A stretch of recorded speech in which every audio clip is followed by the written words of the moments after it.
Hello everyone, তোমরা সবাই কেমন আছো? আশা করি সবাই খুব ভালো আছো। আমিও খুব ভালো আছি। আমি সম্পদ লাইফস্টাইলের নতুন একটা ভিডিও নিয়ে চলে এসেছি তোমাদের কাছে। আমার ভিডিওটা ভালো লাগলে অবশ্যই লাইক কমেন্ট শেয়ার করো। তো আজকে একটা নেমন্তন্ন বাড়ি চলে এসেছি। একটা পৈতে বাড়ির নেমন্তন্ন ছিল, তো আমাদের আসতে অনেকটাই লেট হয়ে গিয়েছিলো, তাই দেরি না করে গিফট টিফট দেওয়ার পর আমরাও খাবার খেতে শুরু করে দিয়েছি।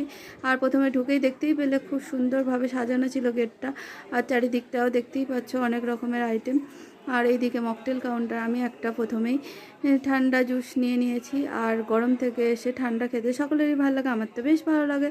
আর আমার ছেলে তো পকোড়া খেতেই ব্যস্ত। ও কোনো জায়গায় অনুষ্ঠান বাড়ি গেলে পেট ভরা খাবার খায় না, পকোড়া খেয়ে পেট ভরিয়ে দেয়। আর এইদিকে ছিল চিকেনের পকোড়া, আর ছিল ফিশের পকোড়া, আর ছিল একটা বেবি নানের প্যাটিস টাইপের, আর জিলিপির একটা রাবড়ি দেওয়া। সব কিছু তোমাদের সাথে শেয়ার করতে পারলাম না।